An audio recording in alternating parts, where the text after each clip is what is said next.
보이는 것을 볼 때에 수족함에 노래 부르며 거룩한 길 다니리. 거기 거룩한 그 길에 검은 구름 없으니 낮과 같이 밝고 거룩한 길 다니리. 하나님의 아름다운 법 그의 영광 볼 때에 모든 괴로움 잊어버리고 거룩한 길 다니리. 거기 거룩한 그 길에 검은 구름 없으니 낮과 같이 맑고 밝은 거룩한 길 다니리. 마른 땅에 샘물 터지고 사막에 물 흘릴 때 기쁨으로 찬송 부르며 거룩한 길 다니리. 거기 거룩한 그 길에 검은 구름 없으니 낮과 같이 맑고 밝은 거룩한 길 다니리. 거기 악한 짐승 없으니 두려울 것 없겠네. 평안함과 즐거움으로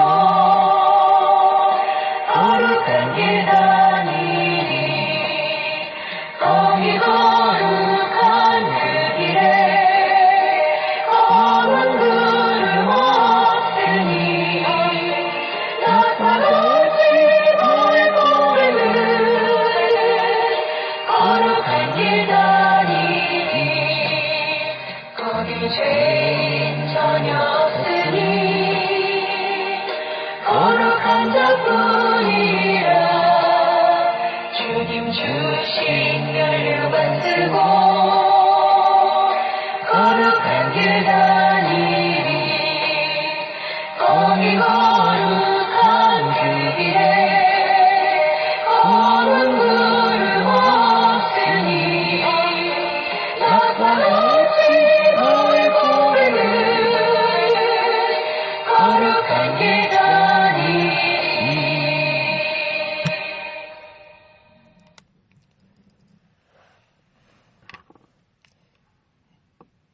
빌립보서는 바울의 옥중 서신 중에 가장 나중에 기록된 서신입니다. 이 서신을 기록할 당시에 바울이 로마 옥중에 있었다는 그 말씀이 빌립보서 1장 7절에는 이렇게 표현을 합니다. 내가 너의 무리를 위하여 이와 같이 생각하는 것이 마땅하니 이는 내가 내 마음에 있음이며 나의 매임과 그래서 매임 옥중에 있는 내용 그 환경을 매임 중에 있다고 이렇게 표현을 하고 1장 13절에서는 자 이러므로 나의 매임이 그리스도 안에서 모든 희위대 안과 그 밖에 모든 사람에게 나타났으니 여기 보면은 희위대 안에 자 감옥에 있는 환경을 설명하는 겁니다. 그리고 또 4장 22절에는 이렇게 표현을 합니다. 모든 성도들이 너희에게 문안하되 특히 가이사의 집 사람들 중 맺히니라. 이게 가이사의, 그렇죠? 가이사 황제죠. 왕족 가이사의 집 사람, 이런 어구들이 자기 자신이 로마 감옥에서 자기가 있는 환경과 처지, 로마 감옥 안에서 기록한 것을 여기 지금 나타내고 있습니다. 그래서 다수의 학자들은 이때가 AD 61년에서 63년경에 기록하지 않았나, 이렇게 학자마다 연도가 차이가 나지만은 이렇게 보는데, 우리 성경에는 저장연대 60년부터 62년경 이렇게 이제 표시하고 있습니다. 그래서 이제 기록 목적이 나오죠. 기록 목적. 1차적인 목적은 무엇이냐 하면은 선교 사역에 헌금으로서 돕고자 하는 빌립보 교회에 대한 감사의 표현으로 또 기록을 했고, 복음 사역의 협조를 위하여 에바브로디도를 파송하여 준 일에 대한 감사로 기록을 했고, 빌립보 성도들이 더욱 확고한 신앙의 겸손을 갖도록, 굳센 신앙을 갖도록 하기 위하여 기록했습니다. 이게 1차적 목적이고, 2차적 목적은 무엇이냐? 바울 자신을 많이 염려하는 빌립보 성도님들에게 바울 자신의 투옥 생활을 너무 염려하지 말라는 안심, 안도를 주기 위해서 기록했고, 그리고 그리스도 안에서 교회가 단합해서 교회의 분란을 일으키는 것에 휩쓸리지 않기 위해서 기록했습니다. 그리고 그 다음에 빌립보 교회를 돌보기 위해서 디모데가 얼마 지나지 않아 그들을 방문하게 될 것이라는 것을 알리게 하는 것과, 그리고 에바브로디도의 병이 낫게 된 사유를 설명하기 위한 내용이 기록되어 있고, 빌립보 교인들의 신앙을 유대주의식 성경 공부를 통해서 그리스도에 대한 믿음을 희석시키는 유대주의에 대한 경고를 하기 위해서 기록했고, 유오디게아와 순두계의 영적 연합에 대한 검고를 위해서 기록했습니다. 유오디게아와 순두계는 빌립보 교회에 큰 일을 하는 일꾼들이에요. 근데 이 일꾼들이 서로 부닥치고 있으니까 두 분 다 여자분입니다. 뭐 여전도 회장 정도 이렇게 되겠죠. 그런 분들이 영적 연합을 위해서 싸우지 말고 바로 서게 하기 위해서 기록을 했습니다. 그래서 이 빌립보서의 특징은 이 빌립보서는 어떤 특징을 가지고 있느냐 하면은 바울이 쓴 여러 서신들 중에 개인적인 성향이 가장 잘 나타나는 글이 빌립보서입니다. 개인적인 성향. 사람이 자기를 나타낼 때는 1인칭을 쓰죠. 1인칭. 예. 내가. 그죠? 자, 그래서 이 빌립보서는 빌립보서 속에 바울이 1인칭 단수 대명사를 52번이나 사용을 하고 있습니다. 즉 자기 개인의 성향을 가장 잘 나타내고 있다고 말이죠. 바울의 개인적인 면모를 유감없이 발휘하고 있는 책이죠. 자, 그리고 특히 이 빌립보서는 복음에 대하여 유난히 강조하는 특색을 가지고 있습니다. 자, 그래서 이 빌립보서 1장 5절에 보면은 이렇게 되고 있습니다. 너희가 첫날부터 이제까지 복음을 위한 일에 참여하고, 이런 말이죠. 예. 이게 복음에서의 교제에 대해서 강조하고 있어요.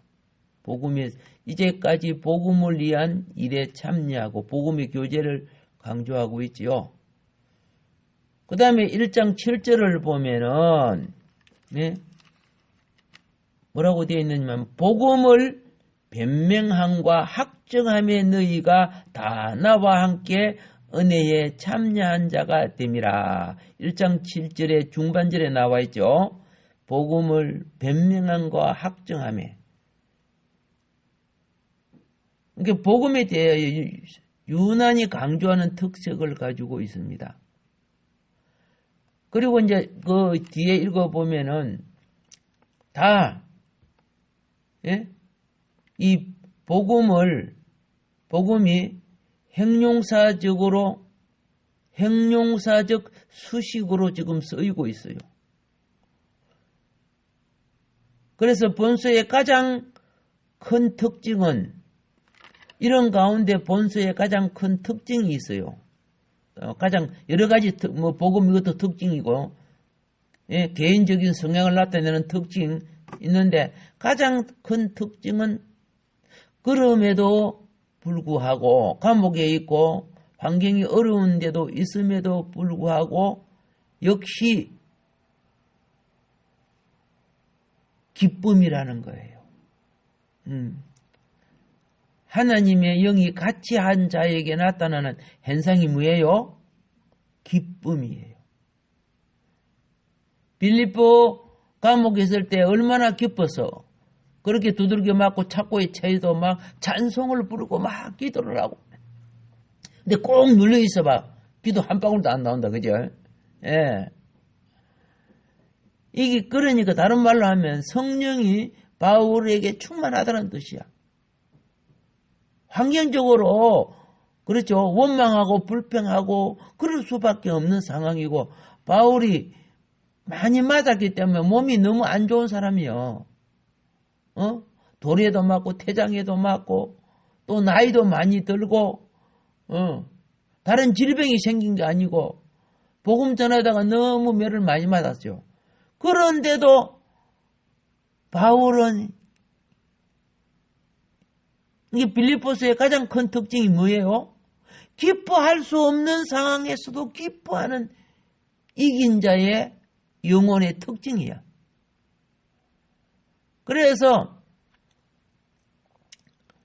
이 단어가, 기쁨이라는 단어가 18번이나 나와요. 예. 그냥 인간적으로 보면 뭐이 기쁘냐, 원망하고 불평하고 이 세상 사람은 그럴 거 아닙니까? 탄식하고 해야 되는데 그 기쁘다는 거야. 여러분, 이 세상의 영역은요, 기쁨이에요. 그래서 성령을 희락의 영이라고 해요. 예. 하나님의 사랑을 입을수록 영혼 속에 안식과 평강과 희락이 함께 가는 거예요. 기쁨이 클수록 무엇이 건조하세요? 예, 남이 못하는 담대함을 행할 수가 있어요. 기분 나빠봐요. 등 떠밀어도 안 하려고 해요. 자기 일인데도 안 하려고 해요. 마땅히 해야 될 책임이 있어도 기분 나쁘면 안 하려고 해요. 그래서 기쁜 심령의 영이 충만해 있었는데 이 기쁨은 육적 기쁨이 아닙니다. 그죠? 영적 기쁨이라는 거예요. 영적 기쁨. 그 어려운 환경과 여건 속에 편지를 쓰면 나 기쁘다. 나 염려하지 마라. 너희들이 이렇게 하는 것이 하나님이 주님이 얼마나 기뻐한지 주님의 기쁨이 내 속에서 샘솟듯 솟아나는구나. 그러면서 빌립보서는 너희들은 감옥 밖에 있고 사회생활하고 직장생활하고 가정생활하고 있구나. 부탁한다. 감옥에 있는 나도 기쁜데 너희는 우리보다 더 기뻐해야 된다. 그래서 항상 기뻐하라. 그렇죠? 항상 기뻐하라. 승리하는 사람의 특징은 기쁨이에요. 예. 그런데 선물을 줘도 감사할 줄도 모르고 기뻐할 줄 모르면요. 그거요. 복 소멸하는 거요. 저 사람 이렇게 좀 도와줘도 당연한 게 여기고 감사할 줄도 모르고 인사도 모른다. 다음부터 안 줘. 이렇게 될 수 있잖아요. 작은 거 하나라도 귀하게 여기면 나중에 2개를 줘요. 근데 한 주먹 줘도 그러면 대수로급 당연하게 받는 것처럼 그러면 나중에는 안 줘. 기쁨과 감사는 응답의 통로입니다. 감사하지도 않고 기뻐하지도 않는 자가 무슨 응답의 그릇이 만들어집니까? 이 그릇은 다 은혜의 그릇이요 감사의 그릇인데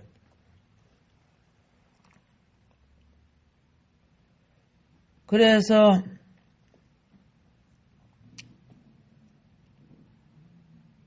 이 빌립보서 편지를 받는 수신자들, 보는 자들, 오늘 2000년 동안도 우리도 보고 지금 있잖아요.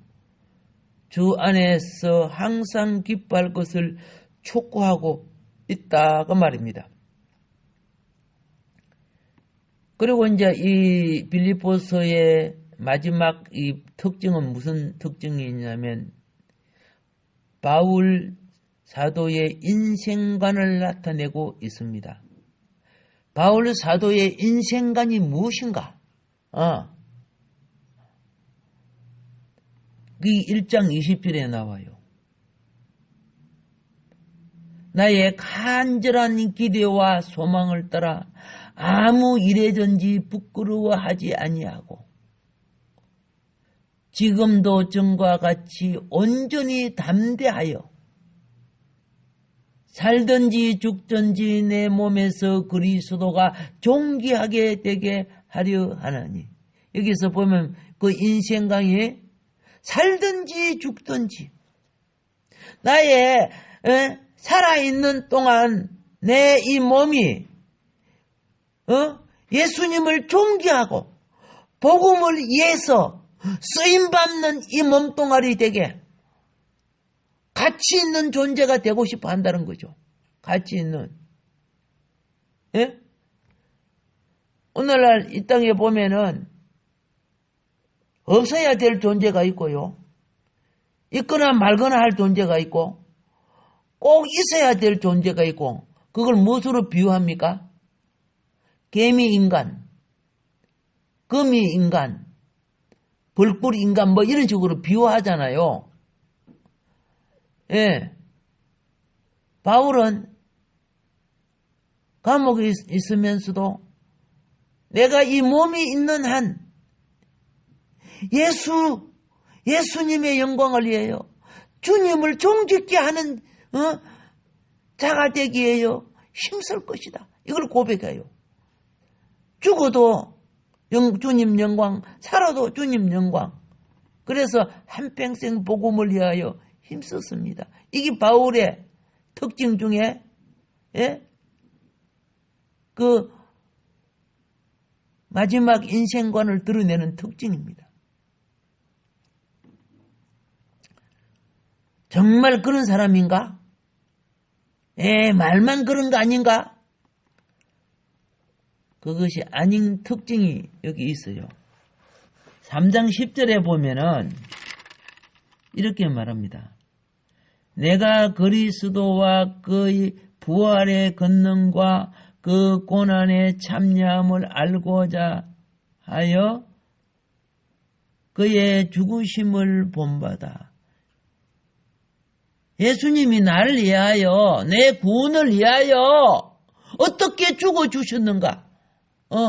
나도 그 죽으심을 본받겠다는 거요.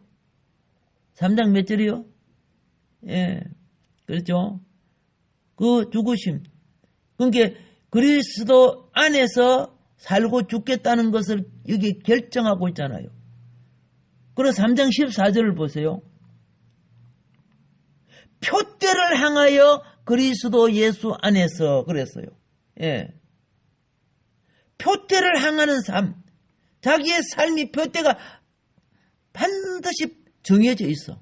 그게 말로 하는 것이 아니고 사람은요, 목적을 이루는 사람은 계획을 세우고 그걸 날마다 실천해야 되는 거예요. 말만 해가지고 됩니까? 실천해야 이루어지는 거 아닙니까? 바울은 그런 삶을 살았어. 그러면서 14절에 하늘의 상, 부르심의 상을 위하여 달려가노라. 달려간다는 것은 걸어가는 게 아니죠. 자기 몸을 행동하고 움직이는 삶을 살았다는 것을 말해주고 있어요. 하늘의 상을 향하여 쫓아가는 삶. 이게 여기에서 무엇을 볼 수 있습니까? 바울 자신의 인생 철학의 총체를 볼 수 있다고 말입니다.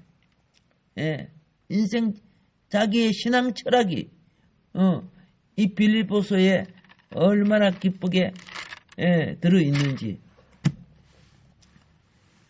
마지막으로는 이제 핵심 사상, 물론 특징 속에서 나와 있지만은, 자, 모든 이들이 누릴 수 있는 핵심 사상은 무엇이냐? 그 사상 때문에 바울은 온갖 고난을 겪을 때 원망하거나 불평하거나 하지 않았어요. 왜? 원망과 불평이 많을수록 막 욕도 하고 뭐 그렇잖아요. 그러면 자기 영혼이 저주받은 심령이 돼요. 사람이 저주받은 영혼은 가라지를 뿌리고 그렇죠? 쭉정이를 뿌리게 되는 거예요. 성경에 저주받은 땅이 나와요. 이 저주받은 땅은 엉겅퀴 가시떨기가 나와요. 그러면 육신을 통해 뭘 가르칩니까?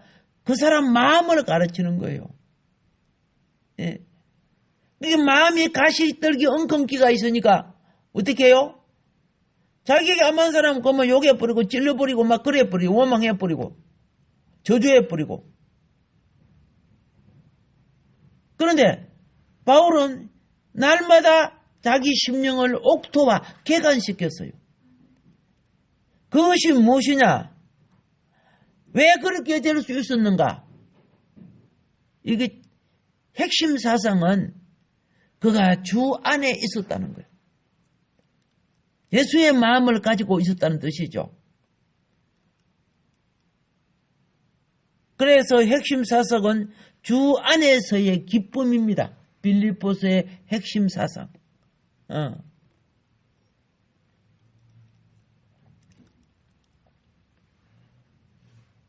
신학자 벵겔이라는 학자는 빌립보서를 딱 한마디로 내가 기뻐하니 너희도 기뻐하라. 주 안에서. 예. 하나님 나라는요, 희락의 나라예요. 기쁨의 나라예요. 우리가 진리를 알면은, 원망, 불평, 참소, 뒷소리 이런 것은 다, 말이 씨가 되어서 욕만 시끄러면, 뿌리 보세요. 욕을 뿌리면 다른 사람이 듣고, 특별히 애들 욕 얼마나 잘 배워. 학교에서 공부는 못해도, 그죠? 돈 안 들고 욕 배우더라. 그거 다 어른들이 뿌려서 만들어 놓은 거야. 그리고 내 잘못이 없다고. 내 잘못이 없다고. 다 지옥 갈 사람들의 특징들이야. 십자가 아래서 회개해야 될 사람들 아니요? 우리는 주 안에서 기쁨은 회개된 기쁨, 용서받은 기쁨, 예? 또 무슨 기쁨이요? 장차 하나님의 언약과 그날에 참여하는 부활의 기쁨, 예? 주님의 마음인 성령을 소멸하지 않는 기쁨. 이거는 환경과 상관없이 내 심령 속에 있어야 그게 내적 천국이 되는 거예요. 그래서 바울은 성도가 같은 마음을 품어서 일치하는 품성에 나가기를 원했습니다. 예. 감옥에서 고통받는 나도 기쁜데, 자유롭게 생활하는 너희들이, 원방하고 불평하면 되겠느냐가 말이야. 이것이 바로, 뭐합니까? 성화되는 품성이라는 것. 변화받고 성숙해지면은 하나님 백성의 품성으로 바꿔져 가는 거죠. 이게 바울은 얼마나 많이 바꿔졌습니까?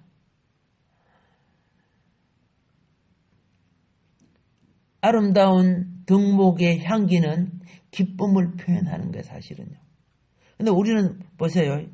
나도 그렇지만은 가만히 있는 것이 그냥 얼굴 자체가 살아올 때 어떻게 해요? 그냥 내 천자 꺾고 여덟 팔자 꺼가지고 그냥 가만히 있는데도 그냥 행복한 얼굴이 아니야. 아니 뭐 지옥 가는 사람처럼 이렇게 얼굴이 그리 돼 있잖아. 우리 항소관 박사님께서 어떻게 해요? 예, 얼굴 인상이 자기가 봐도 얼굴이 참 인상이 들어가. 그래서 그걸 갖다가 고치려고 노력을 많이 한 거 이야기 전에 그분 간증에 나오더라고. 그러니까 표정이 고치지니까 인생이 달라지더라는 거죠. 내가 봐도 내 쌍판이 별로 안 좋아. 그리고 남들이 지적해. 그거 그대로 유지하고 간다? 그 사람 망하는 사람이에요. 그걸 빨리빨리 고치려고 해야 돼요. 안 되면 돈들이 갖고 있어도 고치잖아. 그렇게 인생이 풀리잖아. 사람에게 첫눈은 그죠? 그 쌍판이야. 얼굴이 보이는 거야.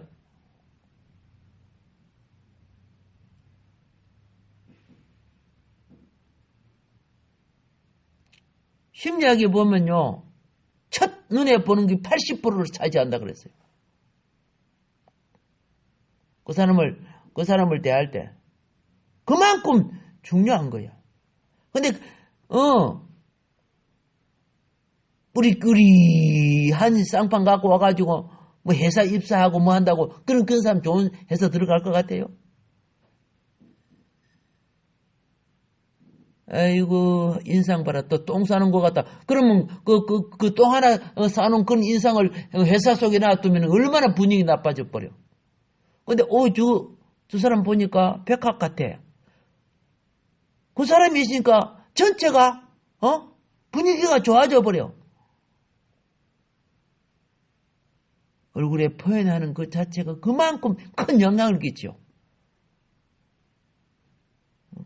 쓸데없는데 고집이나 피우고 이렇게 해보세요.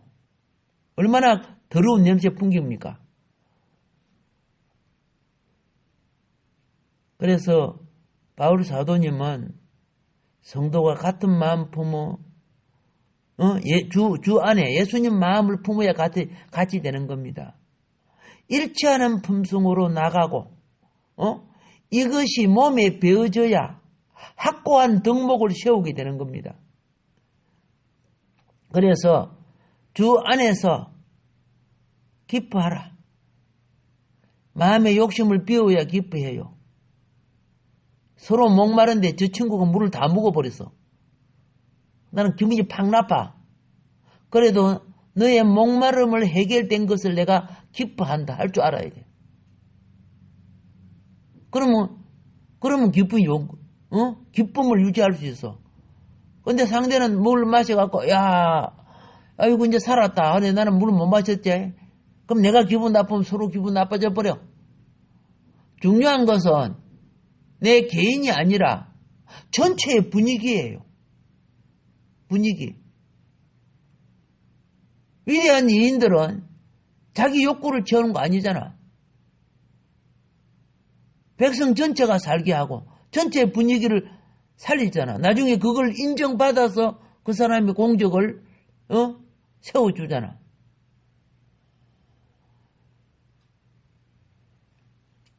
하나님의 뜻을 찾고 그 뜻을 찾았을 때 내 의지의 생활로 그것을 실천해 나가는 자에게 하나님의 기쁨이 성령으로 나타나는 거예요. 예. 그래서 하나님의 기쁨은 절망을 이겨주는 거예요. 일반적인 사람들은 바울을 깜빡갔다 그러면 절망으로 생각해요. 그런데 바울은 빌립보 교인들, 걱정하는 교인들에게 나 기쁘다. 나 기쁘다. 예, 주님이 함께 하시니 나 기쁘다.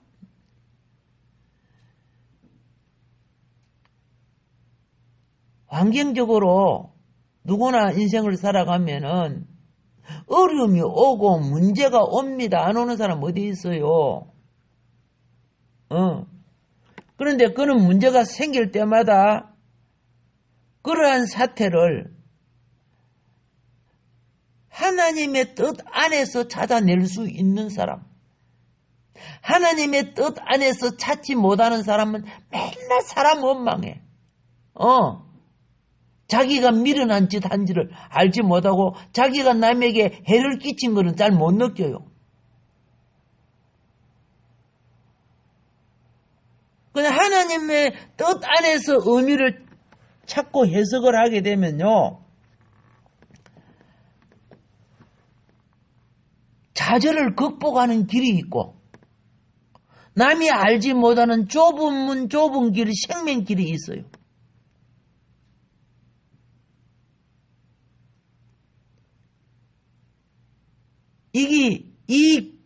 이 보배로운 비밀을 그는 고통받는 감옥에서 그 기쁨을 터득하게 되죠.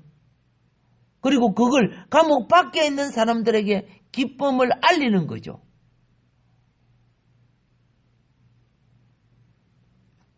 그런 의미에서 핵심 사상이 뭐예요? 주 안에서의 기쁨이라는 겁니다. 주 안에서의 기쁨. 주 안에서 기쁨을 누리는 자는 내적 평화를 누리는 자란 말입니다. 내적 평화. 이게 평화를 누리는 자는 염려, 근심, 걱정이 없는 자를 말하는 거예요. 염려, 걱정, 근심의 찌꺼기를 왜요? 내보내버리는 거예요. 마음속에서. 염려, 근심, 걱정이 없는 사람이 이 세상에 어디 있어요? 다 있지요. 근데 그걸 갖다가 평강의 기쁨의 샘이 솟아나서 다 썰어내버려. 그러니까 심령에 생명의 맑은 물이 흐르는 거야. 기쁨의 물이 흐르는 거야. 옹달샘 봤죠? 옹달샘.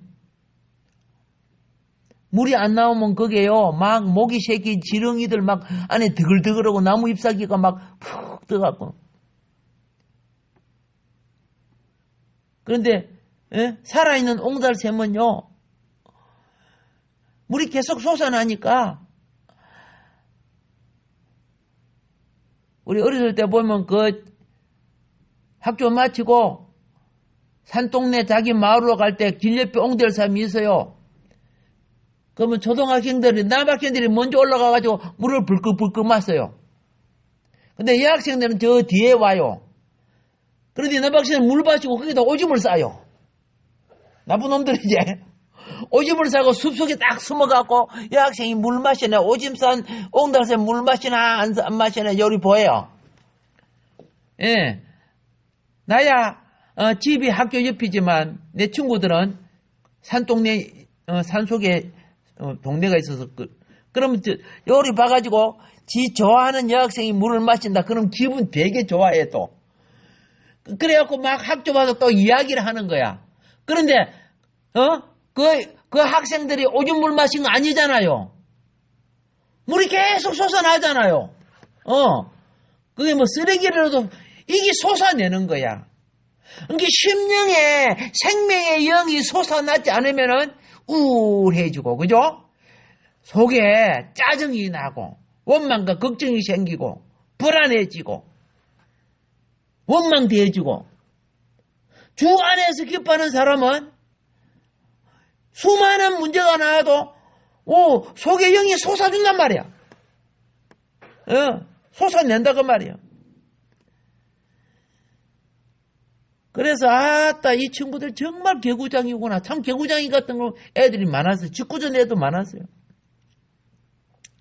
착하고 좋은 애도 있었지만. 자, 그래서 다시 말합니다. 핵심 사상이 뭐라고요? 주 안에서의 기쁨. 예. 이 기쁨이 있는 자가 평안인데 평안이 있는 자가 관용이 있는 거예요. 평안이 있으니까 의짐이 있고, 평안이 있으니까 이해가 있고, 평안이 있으니까 봉사와 섬김이 있는 거예요. 이런 사람이 신앙의 의지를 강화시키는 거예요. 예. 복음의 전선에 앞장선 사람들은요, 수많은 방해를 받아요. 그런데 왜 어떻게 그걸 극복해요? 주님의 기쁨의 능력이 모든 핍박과 모든 문제를 이겨주시니까. 그러니까, 그렇죠? 그는 이 삭막한 환경에 죽으나 사나, 그렇죠? 그는 뭘 가졌다? 심령의 천국을 가지고 사는 사람들이. 심령의 천국. 자기 개인적으로 봐서는 뭐예요? 이 죄 많은 인생, 고통을 주는 인생에서 빨리 주님 안에 쉬고 싶었지만, 그러나 주님은 살아있을 동안 아직도 성장하지 못한 저 빌립보 교인들을 위해서 너가 필요하단다. 예, 그렇게 한 거 아닙니까? 오늘 하루도 내 남은 인생이, 그죠? 내적 천국, 주님의 기쁨을 누리는 하루가 되기를 바랍니다. 그러면은요, 불안하고 모든 것이 떠나가요. 예. 내일 일 염려할 필요 없어요. 오늘 내가 주님과 함께 한다면, 어떤 곳도, 그죠? 주님 계신 곳이 천국이 될 줄 믿습니다. 기도하겠습니다. 하나님 아버지, 감사하고 감사합니다. 나보다 훨씬 고통 속에 있는 환경, 감옥 속에 있는 바울. 그러나 그 심령 천국은 잊어버리지 않고 영의 샘이 솟아올랐습니다.